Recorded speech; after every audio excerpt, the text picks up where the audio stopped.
بسم اللہ الرحمن الرحیم۔ جماعت دائم کو نئے لیکچر میں خوش آمدید۔ بچوں کل ہم نے 1973 کے عین اہم پہلو پڑھا تھا۔ آج ہم 1977 سے 1988 کے درمیان نفاذ اسلام کے لیے جو پاکستان میں کوششیں کی گئیں وہ ہم پڑھیں گے۔ میں نے کل بھی آپ کو بتایا تھا کہ ابھی پڑھنے کا طریقہ تھوڑا سا بدل گیا ہے۔ آپ کے سامنے بک ہوگی، آپ کو باقاعدہ جیسے ہم کلاس جماعت میں پڑھتے ہیں ویسے ہی پڑھائیں گے، تو مکمل توجہ کے ساتھ کتاب کھول کے رکھیں، بلکہ آپ دیکھ بھی سکتے ہیں، بک آپ کے سامنے آ جائے گی۔ تو پیارے بچوں، بات یہ ہے جی کہ آپ نے 9th میں پڑھا جی کہ 71 میں 16 دسمبر 1971 کو پاکستان کا ایک حصہ جسے آج کل ہم بنگلہ دیش کہتے ہیں وہاں سے الگ ہو گیا۔ اس کے بعد ذوالفقار علی بھٹو کی حکومت آئی۔ 1977 میں الیکشن کروائے گئے جس میں پیپل پارٹی جیت گئی، لیکن ان الیکشن کو اپوزیشن نے نہیں مانا اور ملک میں ایجیٹیشن شروع ہو گیا، جلسے جلوس شروع ہو گئے، ہڑتالیں شروع ہو گئی، جس سے ملکی حالات جو ہے نا کافی سارے خراب ہو گئے۔ اس دوران کافی کوشش کی گئی کہ حکومت پیپل پارٹی اس الیکشن میں چونکہ جیت گئی تھی اور ذوالفقار علی بھٹو جو ہیں وہ ملک کے وزیر اعظم انہوں نے بننا تھا، لیکن اپوزیشن نے جلسے جلوسوں کی وجہ سے ملکی حالات خراب ہو گئے، جس کی وجہ سے ملک میں مارشاء اللہ 5 جولائی 1977 کو مارشاء اللہ لگا دیا گیا۔ اس دوران اور ضیاء الحق صاحب اس وقت چیف آف اسٹاف تھے، انہوں نے مارشاء اللہ لگا دیا۔ مارشاء اللہ کی وجہ سے ملک میں فوجی حکومت قائم ہو گئی اور فوجی حکومت کی وجہ سے پاکستان میں سارا اقتدار جو ہے، حکومت جو ہے یہ آرمی کے پاس چلی گئی۔ اس دوران ضیاء الحق کے دور میں نفاذ اسلام کے لیے یعنی پاکستان میں کوششیں ہوتی رہی ہیں کہ دین اسلام کو نافذ کیا جائے، اس کے احکامات کو ملک میں نافذ کیا جائے۔ ضیاء الحق کے دور میں اس کے لیے بہتر کوششیں ہوئیں، انہی کوششوں کو آج ہم پڑھیں گے۔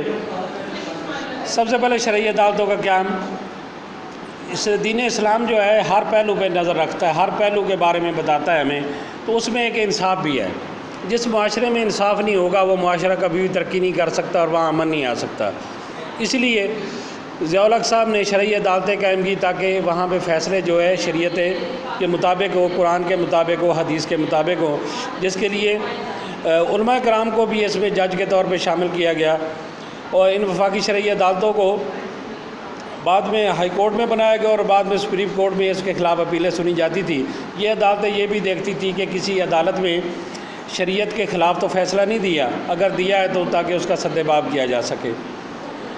اس کے بعد شرعی حدود کا نفاذ۔ دین اسلام میں ہر جرم کی سزا مقرر ہے، تو ضیاء الحق صاحب نے بھی ایک آرڈیننس جاری کیا۔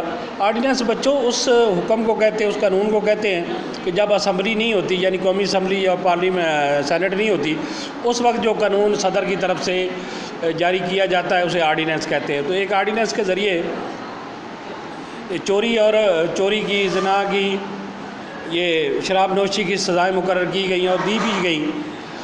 تیسرا پوائنٹ تھا کہ زکوٰۃ و عشر کا نظام۔ زکوٰۃ تو کہتے ہیں جو ہم ایک سال گزر جائے کسی بھی مال پر تو اس کا جو 2.5% ہم پے کرتے ہیں۔ عشر فصل پر ہوتا ہے، عشر مطلب 10 ہے، یہ یعنی 10% جو ہے ہماری زرعی آمدنی ہے، یعنی 10 من اگر گندم ہو گئی ہے تو اس میں 1 من جو ہے وہ عشر کاٹا جائے گا اور وہ غربا میں تقسیم کیا جائے گا۔ تو زکوٰۃ کا نظام بنایا گیا، اس کے لیے زکوٰۃ کمیٹیاں بنائی گئیں تاکہ وہ مستحقین کو زکوٰۃ دے۔ اور یکم رمضان کو یہ طے کیا گیا جی کہ یکم رمضان کو جتنے بھی کھاتہ دار ہیں بینکوں میں ان سے 2.5% کے حساب سے زکوٰۃ کاٹی جائے گی۔ یہ نظام بہت اچھا چلا اور آج بھی یہ پاکستان میں جاری و ساری ہے۔ قرآن پاک میں اور اسلام میں سود حرام ہے۔ سود اس رقم کو کہتے ہیں جو آپ فکس لیتے ہیں، یعنی آپ نے کسی کو 100 روپیہ دیا، اس کے بدلے میں آپ کہیں جی کہ میں آپ سے 1 مہینے کے بعد 2 ماہ بعد میں آپ سے 110 روپے لوں گا۔ یہ جو 10 روپے مقرر کر دیا یہ سود ہے۔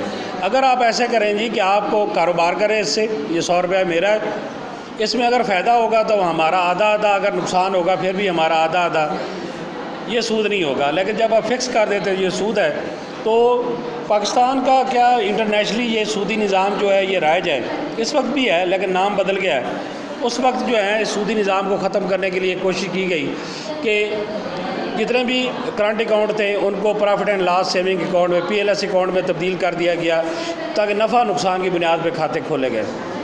اسلامیات اور مطالعہ کی لازمی تعلیم قرار دی گئی۔ دین اسلام سے معاشرے کو اور اپنے بچوں کو ہم آہنگ کرنے کے لیے اسلامیات کی اور مطالعہ کی BA تک گریجویشن تک لازمی تعلیم قرار دی گئی۔ اس سلسلے میں یہی بتایا گیا جی کہ BA تک آپ اسلامیات اور مطالعہ لازمی پڑھیں گے، یہی وجہ ہے جی کہ آپ مطالعہ پاکستان آج پڑھ رہے ہیں۔ نماز کا اہتمام، نماز ہر مسلمان پر فرض ہے اور یہ کسی حالت میں بھی معاف نہیں ہے۔ ضیاء الحق سے کے دور میں صلاۃ کمیٹیاں بنائی گئی، لوگوں کو نماز کی طرف راغب کرنے کے لیے دفاتر میں زور کے بعد اور اسکولوں میں، کالجوں میں، یونیورسٹیوں میں نماز زور کا اہتمام کیا گیا۔ صلاۃ کمیٹیاں بنائی گئی جو لوگوں کو نماز کی طرف راغب کرتی تھی اور اس وقت مسجدوں میں کافی رونق ہوتی تھی۔ احترام رمضان آرڈیننس جاری کیا گیا۔ روزے ہم پر بچوں جیسا کہ آپ کو پتہ ہے فرض ہیں، لیکن اگر کسی وجہ سے ہم روزے نہ رکھ سکیں تو اس کا احترام لازم ہے، یعنی ہم سرے عام سرے بازار کوئی چیز نہ کھائیں نہ پئیں، الگ جگہ پہ بیٹھ کے جہاں روزے دار نہ ہو۔ تو جو ایسا کام کرتا تھا اس کے لیے سزا مقرر کر دی گئی، اسے 500 روپے جرمانہ اور 3 ماہ قید کی سزا دی جاتی تھی۔ یہ بچوں پرانی بات ہے، یہ 500 روپے اس وقت کافی پیسے ہوتے تھے، تو اس لیے احترام رمضان آرڈیننس جاری کیا گیا جس سے لوگوں میں یہ شعور پیدا ہوا ہے کہ احترام رمضان کا احترام لازمی کرنا ہے اور ہم پہ یہ فرض بھی ہے۔ پھر بچوں یہ کچھ چند کوششیں ہیں جو ہم نے آپ کو میں نے پڑھائی ہیں، ان کوششوں کے بارے میں آپ یاد بھی کریں گے اور اسے آپ لکھیں گے بھی۔ ابھی آپ کا کل کا کام یہ ہوگا کہ یہ جو میں نے آج کو پڑھایا ہے یہ آپ نے لکھنا ہے۔ اس طرح میں نے بتایا تھا کہ الگ رجسٹر پہ پاک اسٹڈی کے الگ رجسٹر پہ آپ نے لکھنا ہے۔ ہفتے والے دن یہ کام کر کے ہمیں اسکول میں آپ نے بھجوا دینا ہے، ہم آپ کو چیک کر کے واپس کر دیں گے۔ اور سیٹرڈے کو جو میں آپ کو بتاؤں گا، سیٹرڈے کو 1973 کے عین کے اہم پہلو جو ہم نے کل پڑھا تھا اس کا آپ کا جائزہ بھی ہوگا، تو یہ جائزہ بھی آپ نے رجسٹر پہ کر کے ہمیں بھجوانا ہے تاکہ آپ کی اسیسمنٹ کی جا سکے اور آپ کو مارکس دیے جائیں۔ تو بچوں ان باتوں کا خیال رکھنا ہے، یہ کلاس کی طرح کام ہو رہا ہے، یعنی آپ نے ہوم ورک بھی کرنا ہے۔ کلاس ورک کا یہ کام ہے، وہی ہوم ورک ہے جو میں نے آپ کو پڑھایا، یہ آپ کا ہوم ورک ہے۔ اور 1973 کے عین کے اہم پہلو آپ نے یاد کرنا ہے، وہ میں نے کل بھی بتایا تھا۔ اس کا آپ کو ہفتے والے دن یعنی 5 سپٹمبر کو آپ کا اس کا جائزہ ہوگا، وہ جائزہ بھی آپ رجسٹر پہ دیں گے اور پھر آپ اسکول بھجوا دیں گے تاکہ آپ کی اسیسمنٹ کی جا سکے۔ آپ کی سماعتوں کا بہت بہت شکریہ۔